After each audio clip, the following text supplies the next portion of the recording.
السلام علیکم listeners, please میرے چینل کو سبسکرائب کیجیے اور ساتھ ہی بیل آئیکن کو بھی ضرور پریس کیجیے تاکہ ہر نئے آنے والے ناول کی اپڈیٹ آپ کو ملتی رہے۔ آج جو میں لانگ ناول سٹارٹ کرنے جا رہی ہوں وہ ہے جھیل کنارے کنکر، جو کہ تحریر ہے نازیہ کنول نازی کی۔ یہ ایک ریکویسٹڈ ناول ہے۔ چلیے شروع کرتے ہیں۔ قسط نمبر 1۔ اے شمع کوئے جانا ہے تیز ہوا کو مانا، لو اپنی بچا رکھنا راستوں پر نگاہ رکھنا، ایسے ہی کسی شب میں آئے گا یہاں کوئی ایک زخم دکھانے کو، ٹوٹا ہوا ایک تارا مٹی سے اٹھانے کو، آنکھوں میں نمی ہوگی چہرے پر دھواں ہوگا، ہاتھوں کی لکیروں میں گزرے ہوئے سالوں کا ایک ایک نشان ہوگا، بولے گا نہ کچھ لیکن فریاد گناہ ہوگا۔ اے شمع کوئے جانا، وہ خاک بستر راہی، وہ سوختہ پروانہ، جب آئے یہاں اس کو مایوس نہ لوٹانا، ہو تیز ہوا کتنی لو اپنی بچا رکھنا، راستے پر نگاہ رکھنا راہی کا پتہ رکھنا۔ سارے گھر میں گمبھیر خاموشی کا راج تھا۔ گاڑی گیراج میں پارک کرنے کے بعد وہ جیسے ہی گھر میں داخل ہوا، اذیت اور کوفت کی ایک لہر پورے بدن میں سرایت کر گئی۔ آج زندگی کو اس سے روٹھے کتنے سال ہو گئے تھے، اسے یقین ہی نہ آتا تھا کہ جس کے بغیر وہ چند لمحے بڑی مشکل سے گزارتا تھا، اس کے بغیر اس نے اتنے سال زندہ رہ کر گزار کیسے لیے تھے۔ کسی کے بغیر یہ دن کس اذیت اور ٹوٹ پھوٹ میں بسر ہوئے، یہ الگ کہانی تھی۔ سنی کے کمرے سے ٹی وی چلنے کی آواز آ رہی تھی، جس کا مطلب تھا وہ اپنے کمرے میں تھا۔ وہ تھکا تھکا سا لاؤنج میں پڑے صوفے پر ڈھہ گیا۔ صاحب کھانا لگا دوں؟ حفیظ بابا اس کی موجودگی کی اطلاع پاتے ہی فوری کچن سے نکل آئے۔ میکال نے صوفے کی پشت سے نگاہ ٹکا کر پلکیں مود لی تھیں۔ نہیں بابا، بھوک نہیں ہے۔ آپ نے صبح بھی کچھ نہیں کھایا تھا صاحب، کل رات بھی۔ کوئی فرق نہیں پڑتا بابا، ابھی ایک پارٹی میں جا رہا ہوں، وہاں کچھ کھا لوں گا، آپ فکر مند نہ ہوں۔ سنی کو کھانا کھلا کر سلا دیجیے گا اور خود بھی کھا لیجیے گا۔ اپنے کمرے کی طرف بڑھتے ہوئے اس نے حفیظ بابا کو ہدایت کی تھی۔ وہ خاموشی سے سر جھکا کر کھڑے رہے۔ ابھی وہ شاور لے کر نکلا تھا کہ سیل بج اٹھا۔ میکال کے بچے، کہاں ہو تم؟ پارٹی شروع ہو گئی ہے۔ کال پک کرتے ہی مسز رحیم کی تھکی تھکی سی مگر پرشکوہ آواز سماعت سے ٹکرائی تھی۔ وہ شرمندہ ہو گیا۔ آئی ایم سوری آپا، بس ابھی نکل رہا ہوں، صرف 15 منٹ دے دیں پلیز۔ دوسری طرف جانے اس کی التجا سنی گئی تھی کہ نہیں، مگر کال کٹ گئی تھی۔ وہ سیل شرٹ کی جیب میں ڈالتا جلدی جلدی بال سنوارنے لگا۔ پچھلے گزرے چند سال نے اسے بہت بدل دیا تھا۔ گورا رنگ سانولے پن میں ڈھل گیا، آنکھوں کے نیچے سیاہ حلقے پڑ گئے، جسم کی ہڈیاں ابھر آئی تھیں۔ اب بھلا آئینے کے سامنے آنے اور خود کو سنوارنے کا دل بھی کہاں رہا تھا۔ بال سنوار کر پرفیوم کا چھڑکاؤ کرتے ہی اس نے جوتے پہنے، جلدی سے ٹائی کی نوٹ لگائی اور گاڑی کی چابی اٹھا کر فوراً باہر لپک گیا۔ سر شکر کہ سنان کو اس کی آمد کی خبر نہیں ہوئی تھی، ورنہ اس وقت اس کا گھر سے نکلنا ممکن ہی نہیں تھا۔ خاصی رش ڈرائیو کے ساتھ وہ تقریباً 20 منٹ میں مسز رحیم کے سامنے تھا۔ تم انتہائی اسٹوپڈ اور فضول شخص ہو میکال، اب بہن کے رتبے میں آ گئی تو کچھ کہہ بھی نہیں سکتی، وگرنہ وہ کان کھینچتی کہ یاد رکھتے۔ اسے دیکھتے وہ پھر خفا ہوئی تھی۔ وہ اس درگت پر محض کان کھجا کر رہ گیا۔ سوری آپا، آج آفس میں بہت کام تھا۔ بس رہنے دو یہ فضول کے بہانے کسی اور کو سنانا۔ وہ کوئی عذر سننے کو تیار ہی نہیں تھی۔ میکال بے بسی سے کندھے اچکا کر رہ گیا۔ تبھی اس کی نظر غیر ارادی طور پر سامنے اٹھی تھی اور پھر وہ جیسے وہیں فریز ہو کر رہ گیا۔ وہ بھی آج کی تقریب میں شامل تھی۔ میکال کو لگا جیسے وہ سانس بھی نہیں لے سکے گا۔ مسز رحیم سے اس کی کیفیت چھپی نہ رہ سکی تھی۔ تبھی ایک نظر سامنے موجود ہانیہ صفدر پر ڈالتے وہ مسکرا کر بولی، ہانیہ آئی ہے؟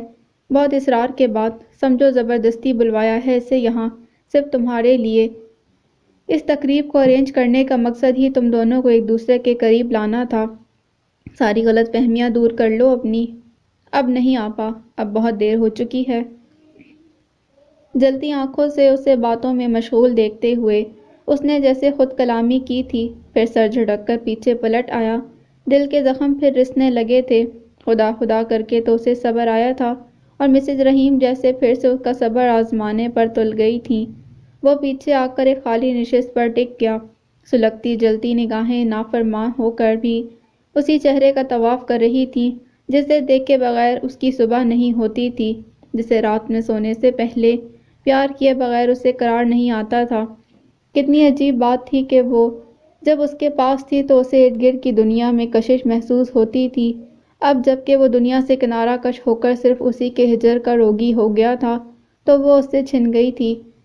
وہ کسی بات پر مسکرا رہی تھی اور میکال کو لگا جیسے اس کی مسکراہٹ نے ساری محفل میں رنگ بکھیر دیے ہوں۔ مسز رحیم اب کھانا سرو کرنے کا آغاز کر رہی تھیں۔ وہ بددل سا وہاں سے اٹھ گیا۔ میں واپس جا رہا ہوں آپا، میری طبیعت ٹھیک نہیں۔ ایسی کی تیسی تمہاری طبیعت کی، میرا اتنا خرچہ کروا کے اب تم جا رہے ہو، بیٹھے رہو آرام سے۔ کھانے کے بعد میں نے تھوڑا ڈانس وانس کا پروگرام رکھا ہے،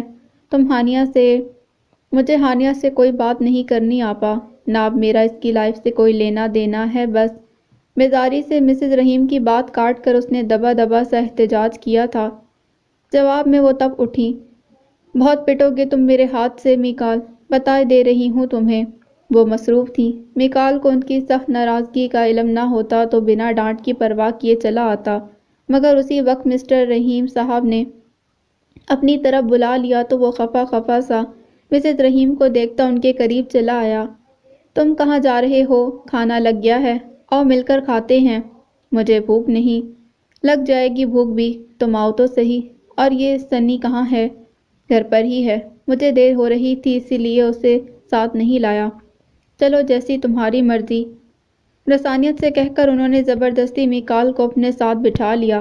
ویسے ہانیہ آج بہت اچھی لگ رہی ہے، میں اگر 60 کے پیٹے میں نہ ہوتا تو۔ ہونٹ دبا کر وہ ذرا سا مسکرائے تھے۔ میکال انہیں خفگی سے دیکھ کر رہ گیا۔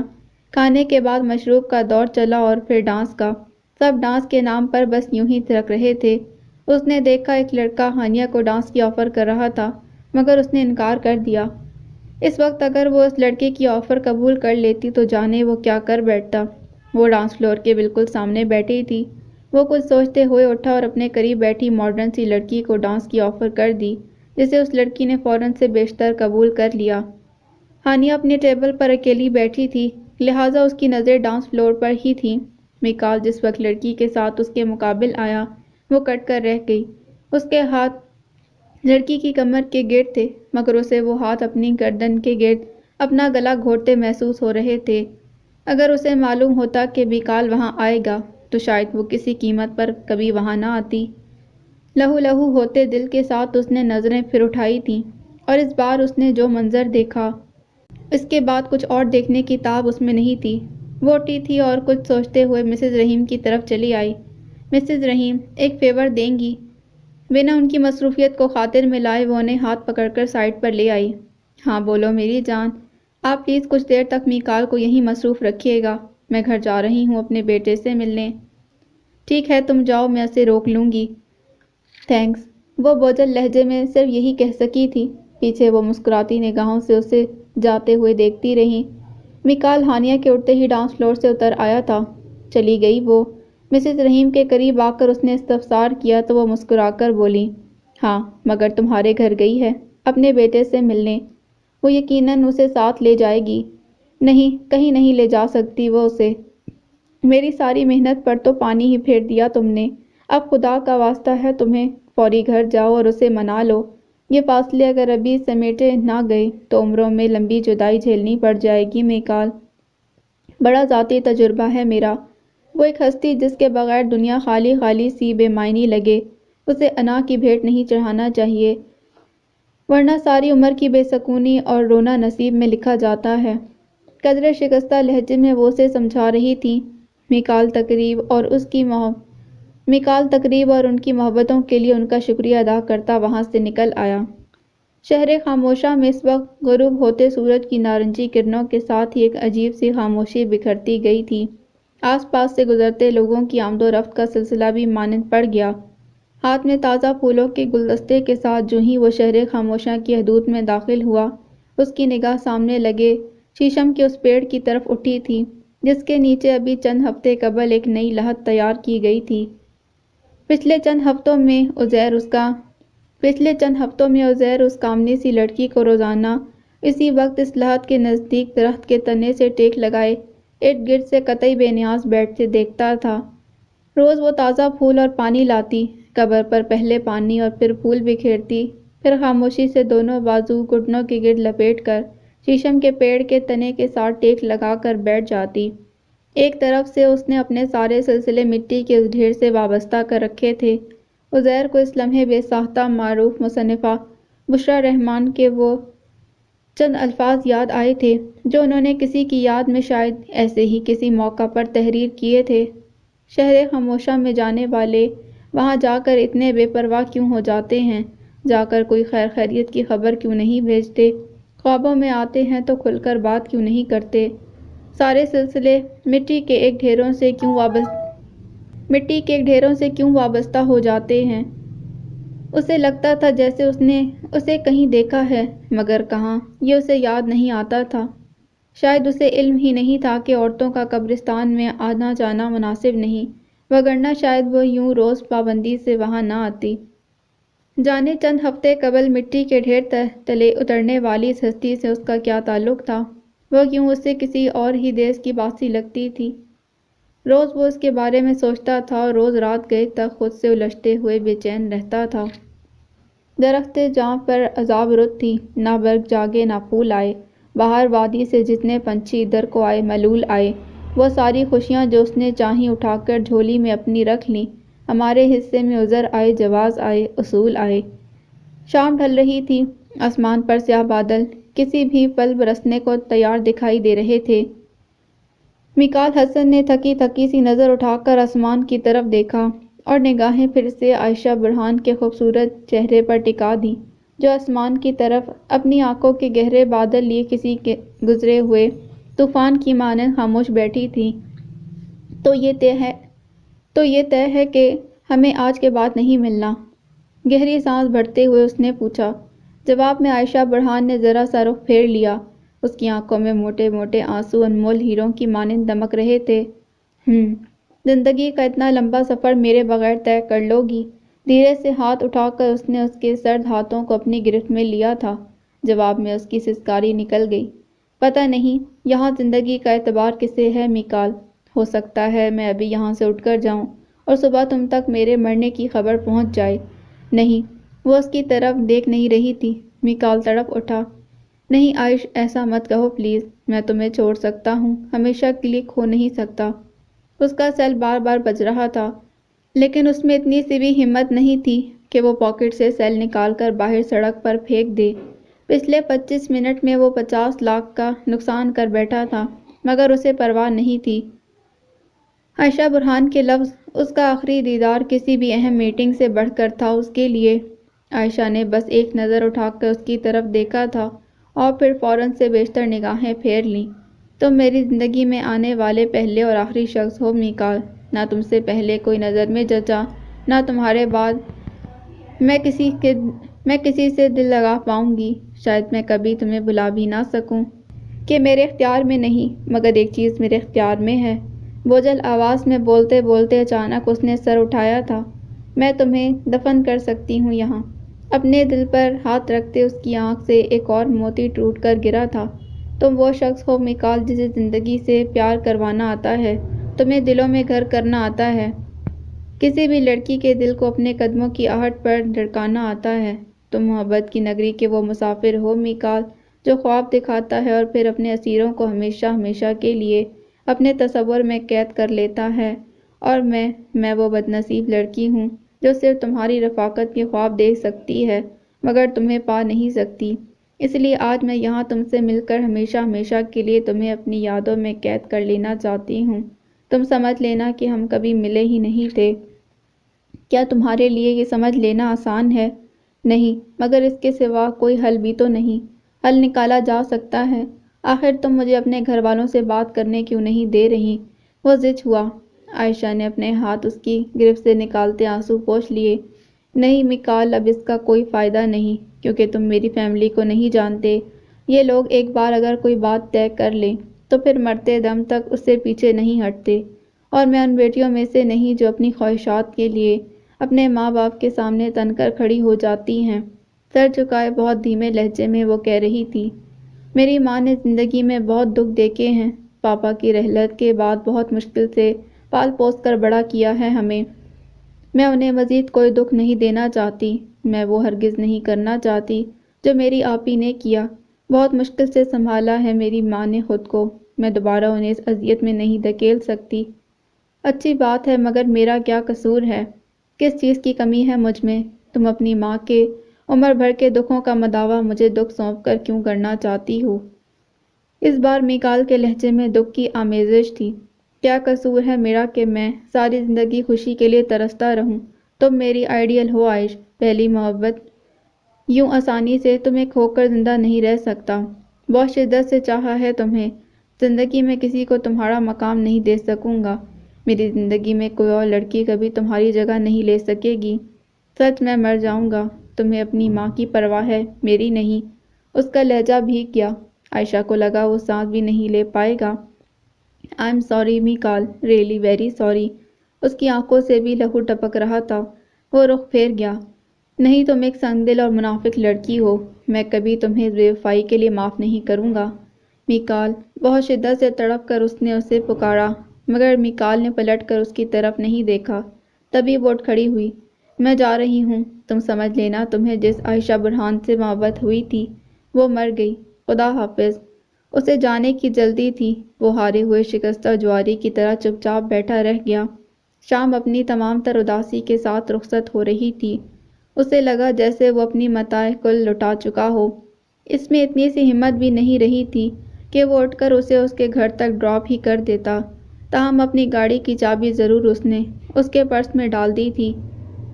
محبت بچھڑ رہی تھی اور وہ جیسے آنکھوں میں ریت بھرے خود اپنی ہی بربادی کا تماشا دیکھ رہا تھا۔ عائشہ برہان جا چکی تھی۔ کسی موز اور آندھی کی طرح وہ اس کی زندگی میں آئی تھی اور پھر چلی بھی گئی، مگر وہاں دل پر کبھی نہ منمل ہونے والا ایک زخم ضرور لگ گیا تھا۔ اس رات اس کی گھر واپسی نہیں ہوئی تھی۔ وہ خود کو ختم کر لینا چاہتا تھا مگر نہیں کر پایا۔ اگلے روز اس کی آنکھ اسپتال میں کھلی تھی۔ کل عائشہ برہان کے چلے جانے کے بعد جس حال میں اٹھ کر وہ گھر واپسی کے لیے چلا تھا، اس کا ایکسیڈنٹ ہو جانا لازمی بات تھی۔ جانے کب سامنے سے آتی گاڑی نے اسے ٹکر ماری۔ اس کے بعد اسے کوئی ہوش نہیں رہا کہ وہ کہاں ہے۔ آنکھوں کے سامنے یکلخت اندھیرا چھا گیا۔ اس کی آنکھ کھلی تو مسز حسن اس کے بیڈ کے قریب بیٹھی رو رہی تھی۔ میکال، میری جان، تم ٹھیک ہو نا؟ جی۔ اسے ٹانگ میں شدید درد کا احساس ہو رہا تھا، تبھی پھر سے پلکیں مون گیا۔ کہاں گئے تھے کل؟ تمہیں پتہ ہے تمہارے پاپا کتنا پریشان ہو رہے تھے تمہارے لیے، کتنا بڑا نقصان ہوا ہے کل۔ سوری مما، ایک دوست کی طرف نکل گیا تھا۔ اتنا اہم دوست تھا کہ لاکھوں کے نقصان کی پرواہ نہیں کی۔ وہ متحیر تھی۔ میکال کے رگ و پے میں شدید درد کی ٹیسیں سرایت کر گئیں۔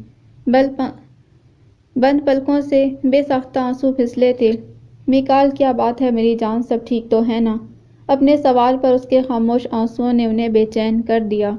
جی۔ کچھ لمحے کمرے میں خاموشی چھائی رہی، تبھی وہ بولا تھا، آپ لوگ چاہتے ہیں نا مما کہ میں کمال بھائی کی جگہ پاپا کی UK والی فرم کا چارج سنبھال لوں؟ زندگی میں پہلی بار مسز حسن اسے اتنا سنجیدہ اور رنجیدہ دیکھ رہی تھی۔ مسٹر حسن بھی کمرے میں چلے آئے۔ میں آپ لوگوں کی خواہش پر سر جھکانے کے لیے تیار ہوں ماما۔ آپ پاپا سے کہیں کمال بھائی کو واپس بلا لیں۔ اپنی بات مکمل کرنے کے بعد اس نے پھر پلکیں موند لیں۔ جواب میں ریاض حسن صاحب اور ان کی بیگم دونوں شاکڈ رہ گئے تھے۔ وہ تو کسی صورت پاکستان سے جانے پر آمادہ نہیں تھا، اور اب ایک دم سے کیا ہو گیا تھا کہ اس نے یہ جاں گسل فیصلہ اچانک کر لیا۔ میکال، تم ٹھیک تو ہو نا؟ مسز حسن پریشانی سے اس پر جھکی تھیں، تبھی ریاض حسن صاحب نے ان کے شانے پر ہاتھ رکھ کر انہیں آنکھ کے اشارے سے خاموش رہنے کی ہدایت کی۔ مصطفیٰ ہاؤس میں اس رات کوئی فرد بھی سکون کی نیند نہیں سو سکا تھا۔ ہلکی ہلکی ٹھنڈی ہوا چل رہی تھی اور وہ سنگی بینچ پر خاموش بیٹھا جانے کن خیالات میں گم تھا، جب ہانیہ نے چپکے سے اس کے پیچھے آ کر اس کی آنکھوں پر ہاتھ رکھ دیے۔ نہال نے ان ہاتھوں کی نرماہٹ کو فوراً پہچان لیا تھا۔ ہانی؟ جی ہاں ہانی، آج مجھے بتا کر کیوں نہیں نکلے گھر سے؟ اس کے شانے پر ہلکا سا مکہ رسید کرتی وہ اس کے برابر میں بیٹھ گئی۔ نہال کے لبوں پر ہلکی سی مسکان بکھر گئی۔ میری مرضی، تمہیں بتا کر نکلتا ہوں تو سارے راستے فضول سر کھاتی رہتی ہو۔ یہ بات ہے؟ اس نے آنکھیں دکھائی تھی۔ وہ کھل کر ہنس پڑا۔ نہیں یار، مذاق کر رہا ہوں، اصل میں کچھ اپسیٹ تھا۔ کیوں؟ بس یوں ہی، میکال بھائی یوکے جا رہے ہیں تو اس میں اپسیٹ ہونے کی کیا بات ہے؟ بات تو کوئی نہیں، مگر وہ اپنی خوشی سے نہیں جا رہے۔ تم عائشہ برہان کے بارے میں تو جانتی ہو، کتنے ٹچی ہیں وہ ان کے معاملے میں، مگر کل سے وہ ان کے بارے میں کوئی بات نہیں کر رہے۔ بس اسپتال سے ڈسچارج ہونے کے بعد سارا دن کمرہ بند کیے پڑے ہیں۔ خدا کا شکر ہے کہ ایکسیڈنٹ شدید نہیں تھا، ورنہ شاید وہ چل بھی نہ سکتے۔ ہو سکتا ہے ان کا جھگڑا ہو گیا ہو عائشہ جی سے، شاید ایسا ہی ہو، مگر میرا خیال ہے کہ انہیں شیئر کرنا چاہیے، یوں چپ چاپ میدان چھوڑ کر بھاگنا نہیں چاہیے۔ صحیح کہا تم نے۔ خیر چلو چھوڑو، گھر چلتے ہیں۔ میرا خیال ہے ابھی تھوڑی دیر میں بارش ہونے والی ہے۔ اسے میکال حسن اور اس کی عائشہ جی میں کوئی دلچسپی نہیں تھی، تبھی فوری اٹھ کھڑی ہوئی تو نہال کو بھی اس کی تقلید کرنی پڑی۔ وہ دونوں یونیورسٹی کے بے حد اچھے دوست تھے اور اس وقت جاگنگ کے لیے نکلے تھے۔ نہال اس روز گھر آ کر بھی میکال حسن کے لیے خاصا اپسیٹ رہا تھا۔ ریاض حسن صاحب ریٹائرڈ کرنل تھے۔ زندگی کا طویل حصہ آرمی جیسی خوش جاب میں بسر کرنے کے باوجود اپنے گھر والوں کے ساتھ ان کا رویہ بے حد نرم، شگفتہ اور دوستانہ تھا۔ قدرت نے انہیں زندگی کے ہر میدان میں آسودگی ہی آسودگی سے نوازا تھا۔ بہترین جاب، محبت کرنے والی بے مثال بیوی اور بے حد سمجھدار فرما بردار بچے۔ وہ اپنے مالک حقیقی کا جتنا بھی شکر ادا کرتے کم تھا۔ کمال حسن ان کے سب سے بڑے ہونہار بیٹے تھے اور شادی شدہ تھے۔ ریاض صاحب نے آرمی سے ریٹائرمنٹ کے بعد اپنا ذاتی کاروبار شروع کر دیا تھا، جس میں کمال ان کے ہم قدم تھے۔ پچھلے 10 سال میں ان کے گتے کی فیکٹری ترقی کر کے کہاں سے کہاں پہنچ گئی تھی۔ اسی لیے 2 سال قبل ریاض صاحب نے کمال کو اپنی یوکے والی فرم کا انچارج سنبھالنے کے لیے وہاں بھیج دیا تھا۔ میکال ان دونوں اپنا MBA مکمل کر کے نیا بزنس کی طرف آیا، وہ بھی ریاض صاحب کی ضد اور اصرار پر، وگرنہ وہ اپنے بل بوتے پر ہی کچھ کرنا چاہتا تھا۔ میکال سے چھوٹا نہال ابھی یونیورسٹی میں پڑھ رہا تھا، جبکہ مائرا کالج میں تھی۔ میکال کی طبیعت اپنے دونوں بھائیوں سے قدرے مختلف تھی۔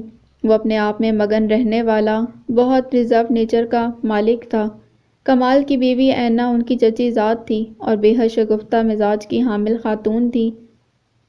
فیاض حسن صاحب کا اپنا بزنس تھا اور وہ 7 والے پوشن میں ہی قیام پذیر تھے۔ اینا کی ایک چھوٹی بہن سارا اور ایک بڑا بھائی سمیر تھا۔ پچھلے 25 سالوں سے دونوں گھرانوں کی محبت مثالی تھی۔ صبح کا ناشتہ ہوتا یا دوپہر کا لنچ یا پھر رات کا ڈنر، دونوں گھرانوں کے افراد ایک ہی میز پر مل جل کر کھانا کھاتے تھے۔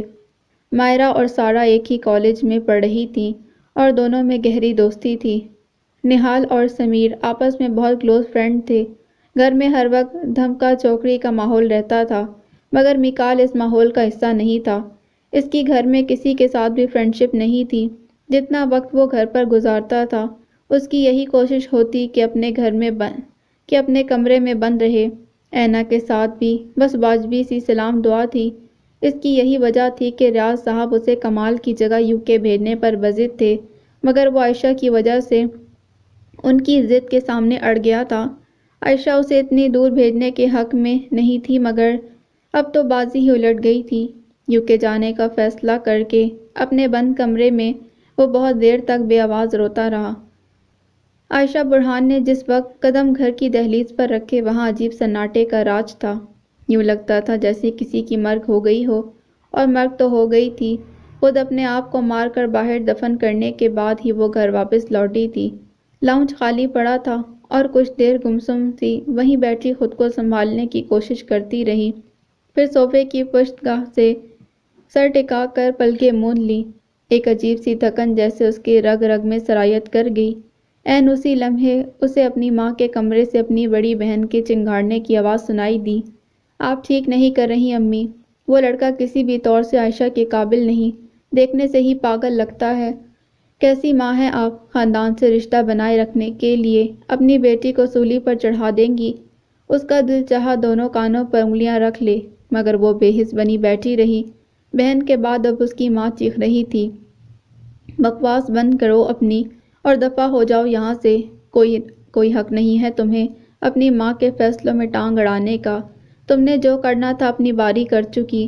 اب میں اسے کسی پاگل سے بیاہوں یا ہوش مند سے، یہ میرا اور اس کا معاملہ ہے، سمجھی تم؟ ظلم کر رہی ہیں آپ، اور وہ بھی اپنی سگی اولاد پر۔ ماں سے بڑھ کر اس روئے زمین پر کوئی رشتہ خوبصورت اور مخلص نہیں۔ ماں سے زیادہ اولاد کا غم گسار دوسرا کوئی نہیں۔ ماں تو بن کہے اپنی اولاد کے دل کا حال جان لیتی ہے۔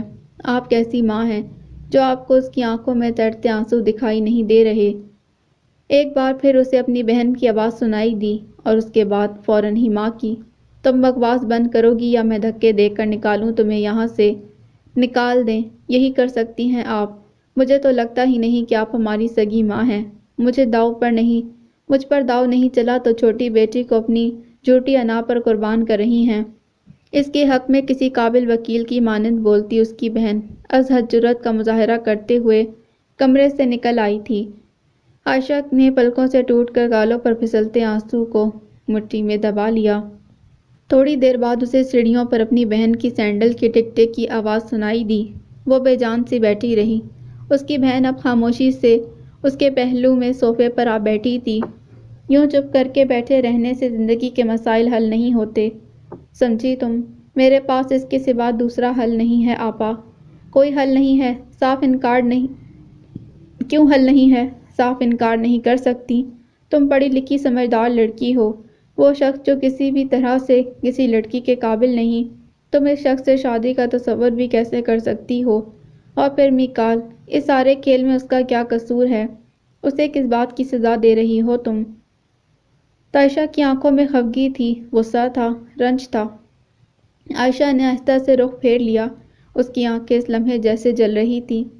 آج جو میرے ساتھ ہو رہا ہے یہ آپ کا نصیب تھا آپا، مگر آپ نے اپنے نصیب سے بغاوت کر کے اپنی پسند کا ہمسفر چن لیا۔ 2 سال پہلے اگر آپ ایسا نہ کرتی تو آج میں میکال کے لیے کچھ بھی کر سکتی تھی، مگر اب نہیں آپا۔ مجھ میں 2 سال پہلے والا تماشا دوبارہ دیکھنے کی ہمت نہیں۔ نہیں ہے تو مرو، میرا کیا جاتا ہے؟ عائشہ کے جواب نے اسے تبا دیا۔ تبھی مزید بحث کیے وہ اٹھ گئی تھی، مگر عائشہ سر جھکائے ٹپ ٹپ بہتے آنسوؤں کے ساتھ وہیں بیٹھی رہی۔ اس رات کا ایک ایک لمحہ اس پر کسی عذاب کی صورت نازل ہوا۔ اگلی صبح ناشتے کی میز پر اس کا سامنا اپنی ماں سے ہوا تھا۔ سرخ متورم آنکھیں رت جگہ کی چغلی کھا رہی تھیں، ہلکا ہلکا بخار بھی تھا۔ اس کے باوجود وہ اپنے ٹائم پر بیدار ہو کر کمرے سے نکلی۔ ساتھ بھی خلاف توقع وہیں موجود تھا، تاہم اس کی بہن موجود نہیں تھی۔ رات شدید جنگ کے بعد شاید تائشہ اپنے گھر واپس چلی گئی تھی۔ ناشتے کی میز پر آج خاصا اہتمام تھا۔ وہ ماں اور بھائی کو مشترکہ سلام کرتی اپنی نشست پر بیٹھ گئی۔ کیسی ہو؟ جاب سے ریزائن دے دیا یا نہیں؟ نشست سنبھالتے ہی ماں نے سوال داغ دیا۔ وہ کیسی ہو کو یکسر نظر انداز کر گئی۔ جی کل شام دے آئی تھی۔ شاباش، آج گاؤں سے تمہارے سسرالی آ رہے ہیں، بہت جلد ہی انہیں اپنی بہو کو گھر لے جانے کی اگلی اتوار کا ٹائم طے کیا ہے میں نے۔ تم آج ان کے ساتھ جا کر کچھ شاپنگ وغیرہ کر لینا۔ ٹھیک ہے امی۔ اس کا سر جھکا تھا تبھی شاید انہیں خیال آیا۔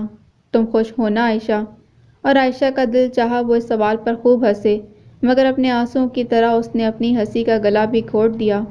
کیا فرق پڑتا ہے امی؟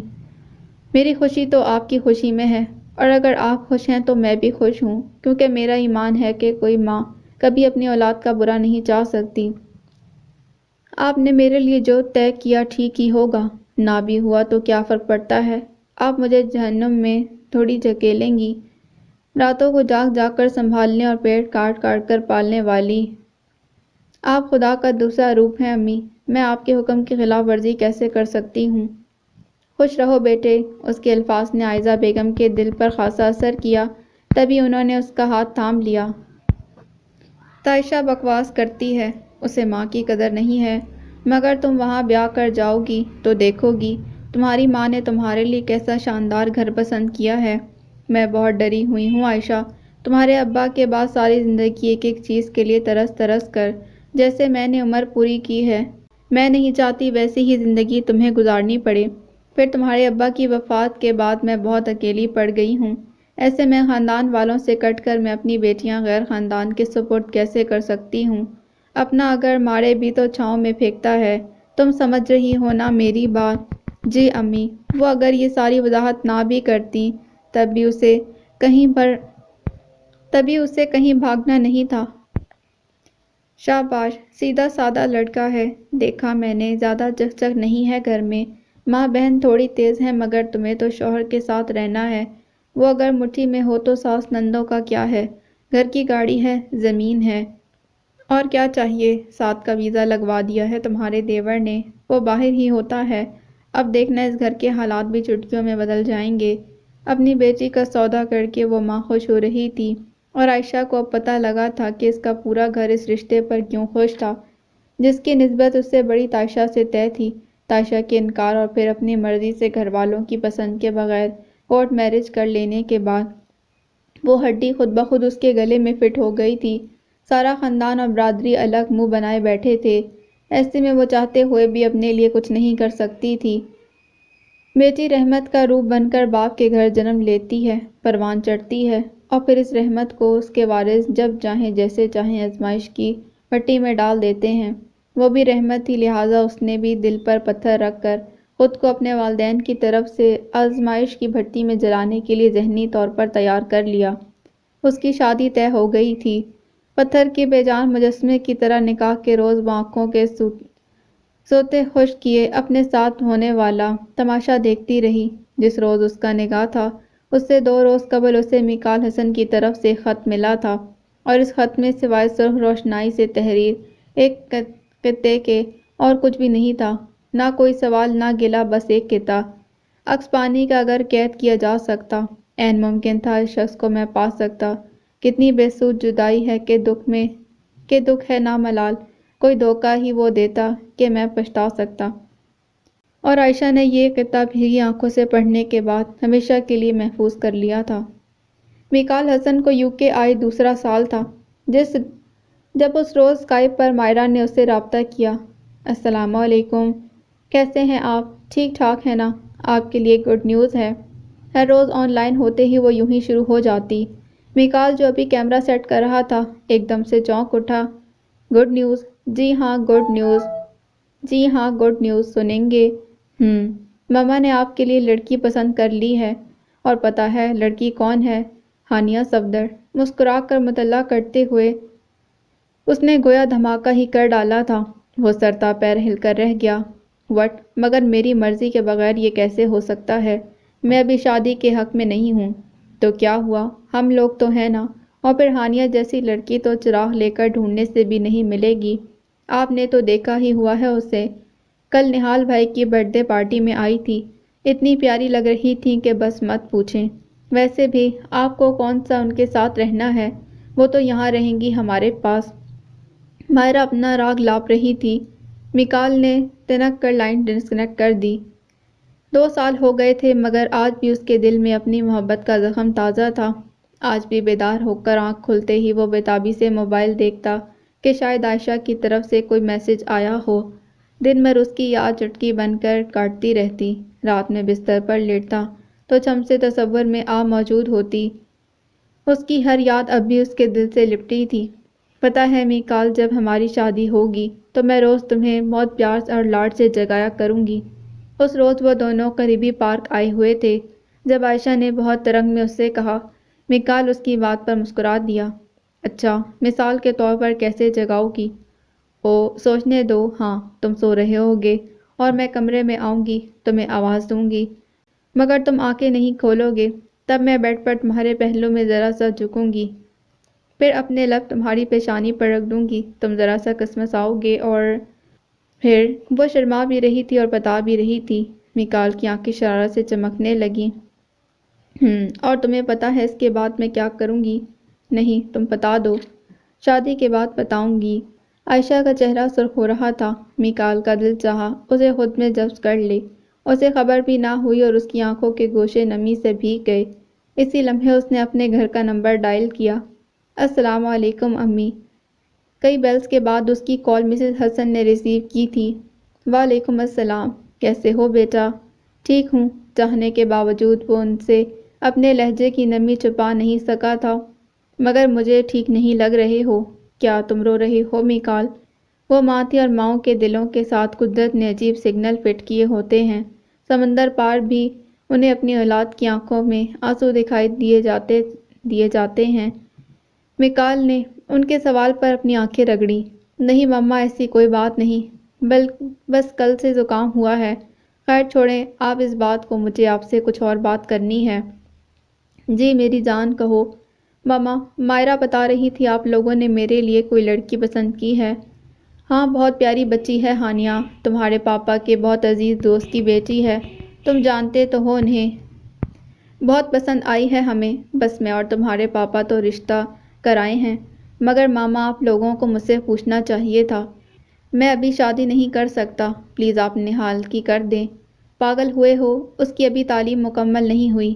تو کیا ہوا، جب پاپا نے آپ سے شادی کی تھی تو آپ کی بھی تعلیم مکمل نہیں ہوئی تھی؟ عورت اور مرد میں فرق ہوتا ہے بیٹے۔ ایک لڑکا جو بھی اپنے پیروں پر کھڑا بھی نہیں ہوا، میں اس کے لیے اس بچی کا ہاتھ مانگ لوں جو ہزاروں نہیں لاکھوں میں ایک ہے؟ اور تم کیا سمجھتے ہو اس کے لیے رشتوں کی کمی ہے؟ ہرگز نہیں۔ بہت لوگ ہیں اس کے لیے جولی پھیلانے والے، مگر تمہارے پاپا کی محبت کی وجہ سے وہ لوگ ہماری عزت کر رہے ہیں۔ جو بھی ہو، میں شادی کے لیے تیار نہیں ہوں، سوری۔ اس کا ضبط جواب دے رہا تھا، تبھی حتمی لہجہ اختیار کرتے اس نے لائن کاٹ دی۔ دوسری طرف مسز حسن سر تھام کر رہ گئیں۔ کیا ہوا مما؟ نہال لاؤنج میں مسز حسن کے پاس ہی بیٹھا تھا۔ وہ نفی میں سر ہلاتے چپ چاپ سی وہیں بیٹھ گئی۔ میکال نے شادی سے انکار کر دیا ہے۔ کیوں؟ پتہ نہیں۔ مجھے پتہ ہے۔ گہری سانس بھرتے اس نے ہاتھ میں پکڑی کتاب بند کر دی۔ مسز حسن نے چونک کر اس کی طرف دیکھا۔ کیا پتہ ہے؟ اس کی زندگی میں ایک لڑکی تھی مما، عائشہ برہان، پاپا کے آفس میں ہی کام کرتی تھی۔ میکال بہت چاہتا ہے اسے، مگر بدقسمتی سے اس لڑکی کے گھر والوں نے اس کی شادی کہیں اور کر دی، اسی لیے وہ گھر اور ملک چھوڑ کر گیا ہے۔ تمہیں کیسے پتہ یہ سب؟ میکال کے دوست نے بتایا تھا۔ آج کل UK میں اسی کے ساتھ ہوتا ہے، پل پل کی خبر دیتا رہتا ہے اس کی۔ میکال اپنے ساتھ ٹھیک نہیں کر رہا ہے مما، وہ خود کو تباہ کر رہا ہے۔ ایک کے بعد ایک یہ انکشاف ہو رہا تھا اور وہ ساری باتیں سن کر حیران ہو گئیں۔ اس روز رات میں انہوں نے ریاض صاحب سے بات کی تھی۔ میری تو کچھ سمجھ میں نہیں آ رہا کیا کروں۔ تم فکر مت کرو، ہانیہ بہت پیاری بچی ہے، یقیناً وہ اسے سمیٹ لے گی، مگر وہ ہانیہ سے شادی پر تیار نہیں۔ ہو جائے گا، ہم پلاننگ ہی ایسی کریں گے کہ اس کے پاس فرار کا کوئی راستہ ہی کھلا نہ رہے گا۔ مگر چھوڑو، اللہ بہتر کارساز ہے، یقیناً وہ سب کچھ بہتر کرے گا۔ حسن صاحب تھکے ہوئے تھے، لہٰذا لائٹ آف کر کے سو گئے، تاہم مسز حسن اس رات ایک پل کے لیے بھی سو نہ سکی تھیں۔ تمہاری یاد کی کرنوں کو اکثر ذہن میں رکھ کر میں اپنی نیند کھوتا ہوں تو یہ میری محبت ہے۔ ہوا، احساس، خوشبو، چاندنی کو دیکھ کر اکثر تیرے دھوکے میں رہتا ہوں۔ یار آخر تم بتا کیوں نہیں دیتی کہ تمہیں شادی پر کیا اعتراض ہے؟ تم یہ شادی کیوں نہیں کرنا چاہتی؟ وہ کوئی تیسری بار اس سے پوچھ رہی تھی۔ ہانیہ صفدر نے پلٹ کر اسے دیکھا۔ بھیگی ہوئی پلکوں اور سرخ چہرے کے ساتھ وہ رخ موڑے کھڑکی کے قریب کھڑی رو رہی تھی۔ بتا دوں گی تو کیا ہو جائے گا؟ کیا تم یہ شادی رکوا دو گی؟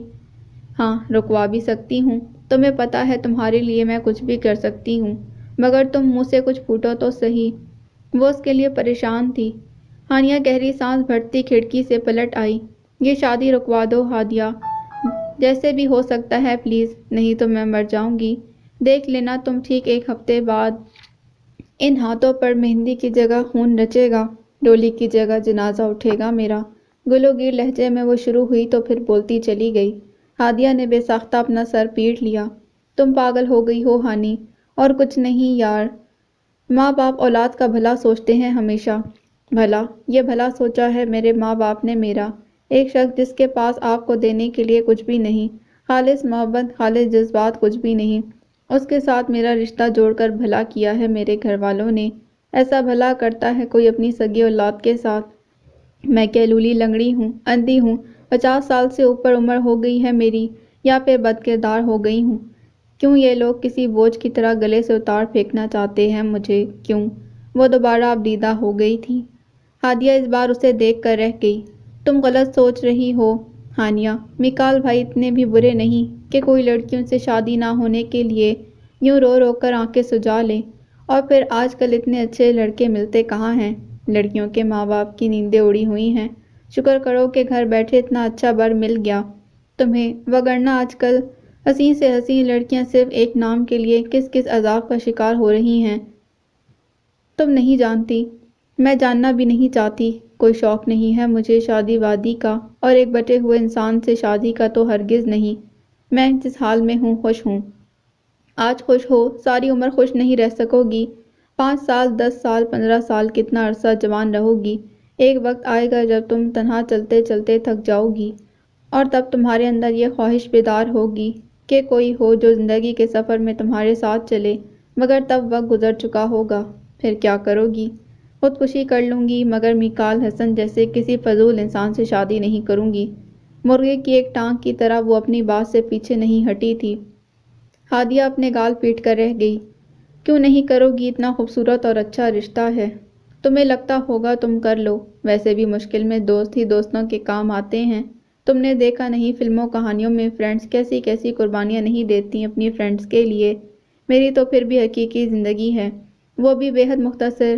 یہاں تو دوسرا جنم بھی نہیں کہ رو دھو کر ایک قطعی ناپسندیدہ شخص کے ساتھ یہ جیون بتا لوں، اور اگلے جنم میں میری پسند کا شخص مل جائے۔ ہادیہ بیڈ سے اتر کر صوفے پر اس کے پاس آ بیٹھی۔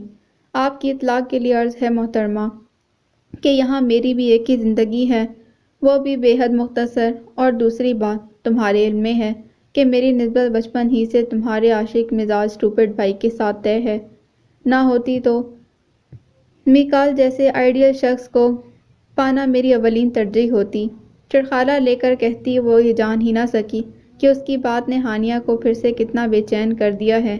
قدرے اضطراب میں لب کاٹتی ہوئی وہ اٹھی تھی اور پھر سے کھڑکی میں جا کھڑی ہوئی۔ مجھے بھی یہی لگتا ہے کہ وہ آئیڈیل ہے، مگر اس کے کردار نے مجھے غلط ثابت کر دیا۔ وہ ایک بٹا ہوا شخص ہے ہادی، 4 سال کسی لڑکی کو ٹوٹ کر چاہتا رہا ہے، اسے اپنی محبت اور دیوانگی کا احساس دلاتا رہا۔ کوئی اتنا عرصہ کسی کے ساتھ چل کر اس کی جگہ کسی اور کو کیسے دے سکتا ہے؟ کیسے بھلا سکتا ہے اسے ایک دم سے؟ کسی اور کے ساتھ کیسے نئی زندگی شروع کر سکتا ہے جبکہ اس کے پاس دوسرے شخص کو دینے کے لیے کچھ بھی نہ ہو؟ شادی سے انکار کی اصل وجہ سامنے آ گئی تھی۔ ہادیہ چپ چاپ اسے دیکھتی رہی۔ میں بہت صاف کوئی لڑکی ہوں ہادی، بہت ایماندار ہوں۔ رشتوں کے معاملے میں مجھ سے منافقت برداشت نہیں ہوتی۔ وہ شخص جو 4 سال کسی کی چاہ، کسی کی پسند، کسی کے خوابوں میں رہا ہے، وہ میرا کیسے ہو سکتا ہے؟ کیا رہا ہوگا میرے لیے شخص کے پاس؟ خالص محبت، خالص چاہ، خالص خواب؟ کچھ بھی تو نہیں۔ وہ میرا چہرہ بھی دیکھے گا تو اس چہرے میں تشبیہ اسی کی نظر آئے گی جو اس کی اولین پسند ہے۔ میں بڑھتی ہوئی چیزیں استعمال نہیں کرتی ہادیہ، بڑھتا ہوا شخص کیسے قبول کر لوں؟ مجھے کسی کی سیکنڈ چوائس بننے کا کوئی شوق نہیں، بس جو میرا ہمسفر بنے، اس کی ہر سانس مجھ سے خالص ہو، میرے ہوتے ہوئے اس کے دل اور دماغ پر کسی دوسری لڑکی کی پرچھائی بھی نہ پڑے۔ وہ صرف میرا ہو ہادی، صرف میرا۔ میرے پہلو میں لیٹ کر اس کے دھیان میں پنچھی کسی اور کی یاد کے آسمان کو نہ چھوئیں بس۔ ذرا سی جذباتی ہوئی وہ لڑکی اسے بے حد پیاری لگی تھی۔ وہ صوفے سے اٹھ کر اس کے پاس کھڑکی کے قریب آ کھڑی ہوئی۔ تمہاری سوچ اور پسند تو بہت اچھی ہے میری جان، مگر افسوس جیسا نایاب ہیرو تمہیں مطلوب ہے وہ 60-70 سال پہلے تو کہیں ملتا ہوگا، مگر اب ممکن نہیں، کیونکہ موجودہ دور میں صرف ایک لڑکی پر دنیا حرام کر لینا فلموں کہانیوں میں تو چلتا ہے، حقیقی زندگی میں نہیں۔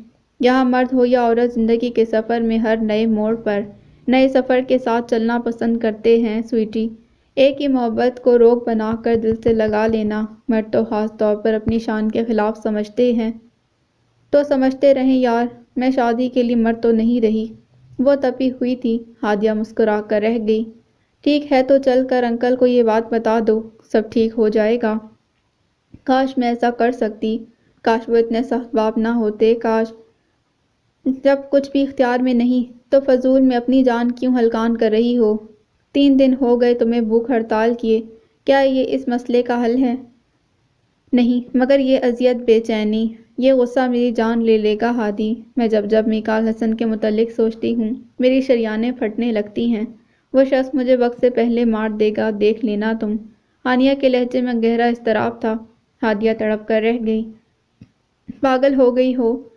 خبردار جو دوبارہ ایسی کوئی بات منہ سے نکالی تو۔ میں سچ کہہ رہی ہوں ہادی، دیکھ لینا تم۔ اگر یہ شادی نہ رکی تو میری سانس، میرا دل ضرور رک جائے گا۔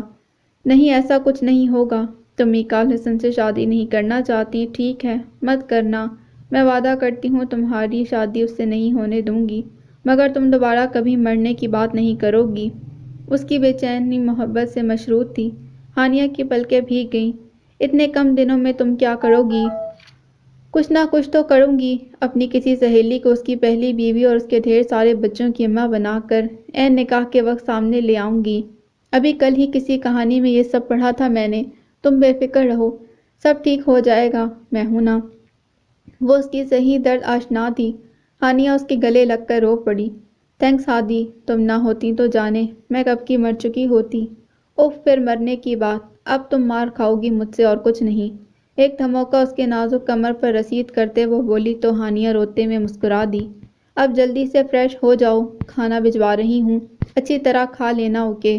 اسے خود سے الگ کرتے اس نے ہدایات جاری کی تو وہ اس کا شکریہ ادا کرتی واش روم کی طرف بڑھ گئی۔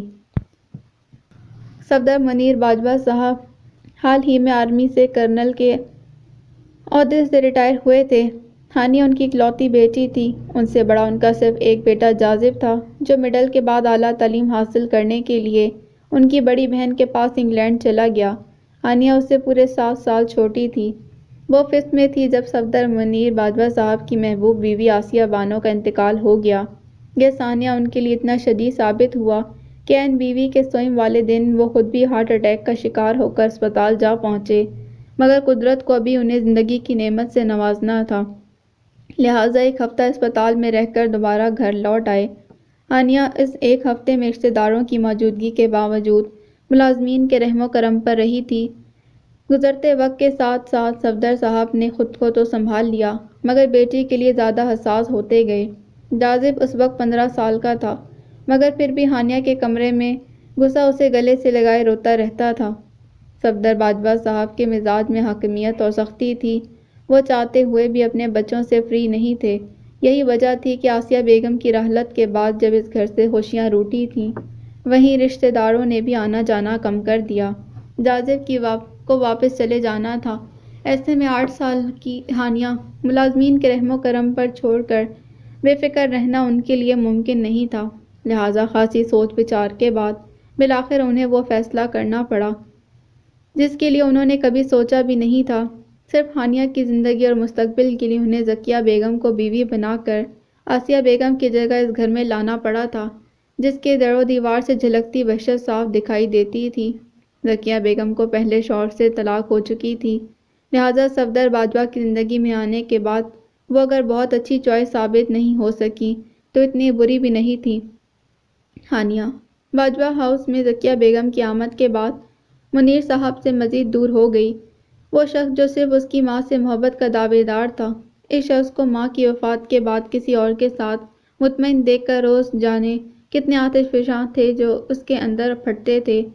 مرد ذات سے بدگمانی کا پہلا بیج یہ شادی ہی ثابت ہوئی تھی، جس کے لیے وہ قطعی یہ ماننے کو تیار نہیں تھی کہ شادی صرف اس کے مستقبل اور تحفظ کے لیے کی گئی ہے۔ وہ سوچتی کہ کاش اس کی ماں زندہ ہوتی تو ہرگز باجوہ صاحب کو اس بے وفائی کے لیے معاف نہ کرتی۔ اندر ہی اندر گھٹن اور کھولن نے اس کی ذات میں بہت سے رخنے ڈال دیے تھے۔ وہ پہلے سے زیادہ حساس اور تنہا ہو گئی تھی۔ یہ اس کی حساسیت اور تنہائی کا احساس ہی تھا کہ بہت چھوٹی سی عمر میں اس نے رنگوں سے کھیلنا شروع کر دیا۔ اپنے اندر کے غبار کو وہ مختلف مناظر اور تصاویر کے ذریعے باہر نکالتی تھی۔ وہ میٹرک میں تھی جب اس کی پھپھوزاد ہادیہ پاکستان دیکھنے کے لیے اس کے پاس چلی آئی تھی، اور پھر اس کا دل ایسا لگا پاکستان میں کہ جازب کی خفگی اور ماں کے اعتراض کے باوجود وہ باجوہ ہاؤس کی ہو کر رہ گئی۔ ہانیہ کے BA کے بعد اس نے بھی مزید تعلیم کے لیے اسی کے ساتھ یونیورسٹی میں داخلہ لے لیا۔ دونوں ایک ہی کمرے میں سوتیں اور ہر جگہ اکٹھی رہتیں۔ صحیح معنوں میں ہادیہ کے آ جانے سے ہانیہ کی زندگی میں بہت بڑی تبدیلی آئی تھی۔ وہ اب زندگی جینے لگی تھی، morning walk, evening walk, university کے فنکشنز میں دل لگانے لگی تھی۔ ذکیہ بیگم خود کو ان دونوں کے معاملات سے دور ہی رکھتی۔ ریاض مصطفیٰ صاحب صفدر منیر باجوہ صاحب کے قریبی دوستوں میں سے تھے۔ انہی کے گھر ایک تقریب میں انہیں اور ان کی بیگم کو ہانیہ پسند آئی تھی اور دونوں ہی اپنے گھر کی بہو بنانے پر تل گئے تھے۔ صفدر صاحب نے میکال کو دیکھا تھا، انہیں وہ پسند تھا، لہٰذا ریاض صاحب کے سوال پر انہوں نے اپنی رضامندی کا اظہار کر دیا۔ دونوں گھروں میں شادی کی تیاریاں ہو رہی تھیں اور دونوں فریق جن کی شادی ہو رہی تھی دونوں ہی اس بندوبست پر خوش اور راضی نہیں تھے۔ ادھوری باتیں ہی زندگی ہیں، وہ گزری باتیں ہی زندگی ہیں، گرچہ دل کی اداس اجڑی ہوئی رتوں میں بکھر گئی ہیں۔ کئی زمانوں سے ساری باتیں وہ گزری باتیں سلگتی شاموں کے جلتے بجھتے الاؤ میں ہی پگھل گئی ہیں۔ ادھوری باتیں ضروری باتیں، خیال رکھنا، ادھوری باتیں بھلا نہ دینا، وہ گزری باتیں بھلا نہ دینا، خیال رکھنا۔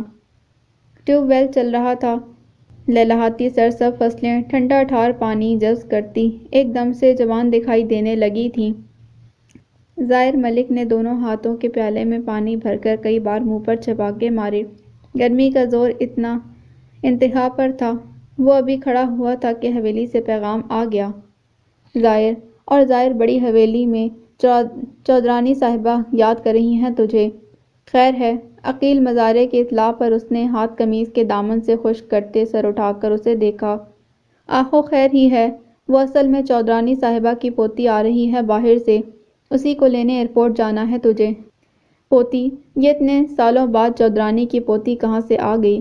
وہ حیران ہوا تھا جب عقیل مزارے نے بتایا۔ یار کہا تو ہے باہر کے ملک سے آ رہی ہے، پہلے تو مجھے بھی نہیں پتا تھا، آج ہی حویلی میں سب کو پتا چلا کہ ان کی ایک پوتی بھی ہے۔ آخر ایک ہی تو بیٹا تھا چودرانی صاحبہ کا۔ تم چلو میں آتا ہوں۔ تازہ شیو والے شفاف چہرے سے پانی کی بوندیں یوں گر رہی تھیں جیسے دمکتے موتی ہوں۔ عقیل مزارہ اس کی تسلی پر اپنے کندھے پر پڑا پٹکا درست کرتے واپس پلٹا تھا۔ ذرا جلدی آنا، چودرانی صاحبہ بڑی بے صبری سے تیرا انتظار کر رہی ہیں۔ ٹھیک ہے، آ جاتا ہوں، تو جا۔ اب کہ اس کے ماتھے پر ہلکی سی شکن ابھری تھی۔ جواب میں عقیل مزارہ بنا مزید کچھ کہے آگے بڑھ گیا۔ اس کے جانے کے بعد وہ شیشم کے بڑے سے پیڑ کے تنے سے ٹیک لگا کر بیٹھ گیا۔ اپنی مخصوص ٹون میں پلکیں موندے قدرے دھیمی آواز میں وہ گنگنانا شروع ہوا۔ جب کرمداد قریب سے گزرتے اس کے پاس آ کھڑا ہوا۔ اوئے ظاہر یار، 5 سال ہو گئے تجھے اس کا جوگ لیے ہوئے، اوئے خدا کا واسطہ ہے یار اب بھول جا اسے، چھوڑ دے اس کا پیچھا۔ چھوڑ دیا مگر اسے بھلانا میرے بس میں نہیں۔ کرمداد کی نصیحت پر فوراً سے بیشتر آنکھیں کھولتے وہ بولا تھا۔ کیوں نہیں ہے بس میں؟ وہ دنیا کی آخری لڑکی تو نہیں تھی، اور پھر تجھ میں کس چیز کی کمی ہے؟ کرمداد اس کا درد آشنا تھا، تبھی 1000 بار پہلے کی ہوئی نصیحت دہراتے جذباتی ہوا۔ ظاہر نے جواب میں پھر سے پلکیں موند لیں۔ جن کے سنہری خوابوں کو کالی سیاہی تقدیر کے گھور اندھیرے چاٹ جائیں، انہیں کسی بات کی سمجھ نہیں لگتی کرمداد۔ میری خوشیوں اور میرے سنہری خوابوں کو بھی میری تقدیر کے اندھیروں نے نگل لیا۔ چھوڑ یار، مت کر ایسی مایوسی کی باتیں، دنیا کسی ایک پر ختم نہیں ہو جاتی، میری ہو گئی ہے، خود کی ہے تو نے، ورنہ آج کل ایسی محبت کوئی نہیں کرتا۔ میں تو کرتا ہوں نا۔ خیر چھوڑو، حویلی جا رہا ہوں میں، چل رہے ہو ساتھ؟ نہیں، میں ذرا کھیتوں کی طرف جا رہا تھا، پانی کا مسئلہ ہو گیا ہے، تو جا۔ چل ٹھیک ہے، پھر رب راکھا۔ کرمداد بھی اس کے ساتھ ہی کھڑا ہوا تھا۔ اگلے 15 منٹ میں اس کے قدم حویلی کے شاندار بیرونی دروازے کو پار کر رہے تھے۔ السلام علیکم چودرانی صاحبہ۔ وعلیکم السلام ظاہر، کہاں تھے؟ میں کب سے تمہاری راہ دیکھ رہی ہوں۔ خیریت؟ خیر ہی ہے۔ وہ لندن سے میری پوتی آ رہی ہے، اسے لینے کے لیے ابھی فوراً لاہور ایئرپورٹ کے لیے نکل جاؤ۔ شاباش۔ وہ تو ٹھیک ہے چودرانی صاحبہ، لیکن میں انہیں پہچانوں گا کیسے؟ ارے اس میں کیا مشکل ہے، وہاں جو لڑکی سب سے پیاری ہو سمجھ لینا وہی میری پوتی ہے۔ اس بار چودرانی کے الفاظ پر وہ ذرا سا رخ پھیر کر مسکرایا تھا۔ چودرانی صاحبہ، شہر کی ساری لڑکیاں ہی خوبصورت اور پیاری ہوتی ہیں، اب سب کی سب تو آپ کی پوتیاں نہیں ہو سکتی نا۔ یہ بھی ٹھیک ہے۔ اچھا ایک کام کر، یہ فون رکھ اپنے پاس، وہ تجھے خود کال کر کے بتا دے گی کہ کہاں ہے، پھر جہاں وہ کہے وہاں چلے جانا، ٹھیک ہے؟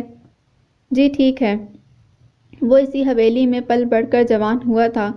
تبھی مزید کوئی نکتہ اعتراض اٹھائے چودرانی سے گاڑی کی چابی لے کر واپس پلٹ آیا۔ حویلی میں چودرانی کو 100 بکھیڑے تھے۔ کچن سے باندھ باندھ کی اشتہا انگیز خوشبوئیں اٹھ رہی تھیں۔ کونے کونے کو الگ چمکایا جا رہا تھا۔ وہ اپنی ہی دھن میں سرسری سی ایک نگاہ اطراف میں ڈالتے گاڑی کی طرف بڑھ آیا۔ ظاہر، جب ہماری شادی ہوگی تو مجھے بڑی سی گاڑی میں سیر کرواؤ گے نا؟ ہاں، کسی کی جگر جگر کرتی ستارے سی روشن نگاہوں میں دیکھتے اس نے اقرار کیا تھا۔ سچی؟ اس کے اقرار پر وہ بے حد خوش ہوئی تھی۔ سچی؟ ہائے اللہ! بس پھر تو پکی ہے میری شادی تم سے ہی ہوگی، انشاءاللہ، اس نے مسکرا کر کہا تھا، اور پھر اس مسکراہٹ کا بدلہ لینے کے لیے اس کی تقدیر سالوں اس پر ہنستی رہی۔ بے ساختہ اس لمحے اسے نوجوان شاعر راشد تنی کی ایک ایسی نظم شدت سے یاد آئی تھی۔ بڑے ہی نازوں سے پلنے والی وفا کے رستے پر چلنے والی، تمام رشتوں کو توڑ کے، تم ہمیں اکیلا ہی چھوڑ کے، کہ غیر لوگوں کے پاس کر کے، ہمارے دلوں کو اداس کر کے، ہمیں محبت شناس کر کے کسی سے چاہت جتا رہی ہو۔ اداس موسم کے رت جگے ہیں، تمہیں تو شاید پتہ نہیں ہے، یہ سارے قسمت کے فیصلے ہیں۔ تمہیں پتہ ہے وہ تیرا شاعر سبھی سے کیسے الجھ گیا ہے، جو اس نے لکھے تھے چاہتوں سے، خطوط سارے جلا رہی ہو، سنا ہے اپنوں سے میں نے جانا بڑی حویلی میں جا رہی ہو۔ گاڑی کے ایکسیلیٹر پر اچانک اس کا دباؤ بڑھتا تھا، مگر پھر یکدم سے ہی اس نے اسپیڈ بڑھا دی۔ وہ سمجھتا تھا کہ اس کی چچی زاد اور بچپن کی منگ سائرہ افضل ہی اس کی زندگی ہے، جس کی خوبصورت آنکھوں کے ہر خواب کو اس نے پورا کرنا ہے، مگر اس نے غلط سمجھا تھا، وہ اس کی زندگی نہیں تھی۔ بابا، میں آپ کو صاف لفظوں میں کہہ چکا ہوں، مجھے یہ شادی نہیں کرنی، کسی قیمت پر بھی نہیں۔ وہ بھی آدھے گھنٹے قبل ریاض صاحب کے ایمرجنسی بلاوے پر پاکستان آیا تھا، اور اب گھر میں شادی کا ماحول دیکھ کر پہلے ٹھٹکا، پھر بڑی بے تابی سے اپنے مایوں کا سن کر بدک اٹھا۔ تاہم ریاض صاحب اطمینان سے سگار پیتے رہے تھے، جن پر وہ مزید مشتعل ہو اٹھا۔ میں آپ سے کہہ رہا ہوں پاپا، سن لیا ہے؟ تم بھی سن لو، اس شادی سے تمہیں زندگی پر کوئی اثر نہیں پڑنے والا، یہ صرف پیپر میرج ہوگی اور بس۔ مگر کیوں؟ ایسی کون سی افتاد آ پڑی ہے اس لڑکی پر جو یوں اس کے گھر والے اسے سر سے اتار کر پھینکنا چاہتے ہیں؟ کنٹرول یور سیلف میکال، خبردار اس بچی کے کردار پر کیچڑ مت اچھالنا۔ یہ میرے دل کی خوشی ہے کہ وہ میرے گھر بیٹی بن کر آئے۔ اگر یہ آپ کی خوشی ہے تو میرے علاوہ اس گھر میں آپ کا ایک اور بھی کنوارا بیٹا ہے، یہ فرائض مسمی اسے سونپ دیجیے۔ اس بار اس کا لہجہ گستاخانہ تھا۔ مسز حسن کو جلال آ گیا۔ زبان سنبھال کر بات کرو میکال، اپنے باپ سے بات کر رہے ہو تم، کسی ملازم سے نہیں، اور شادی طے ہو چکی ہے، کل بارات جانی ہے۔ اگر تم نے اپنے پاپا کی عزت نہ رکھی تو یاد رکھنا میں تمہیں اپنا دودھ معاف نہیں کروں گی۔ یہ صاف بلیک میلنگ ہے ماما، جو بھی سمجھو، ہم بھائی صاحب کی عزت کو رسوا نہیں کر سکتے۔ ہم نے خود دامن پھیلا کر ان سے ان کی بیٹی کا ہاتھ مانگا ہے، اب کس منہ سے انکار کریں گے؟ ان کے لہجے میں کسی قسم کی رعایت گنجائش ہی نہیں تھی۔ میکال غصے اور بے بسی سے لب کھینچتا انہیں دیکھتا رہ گیا۔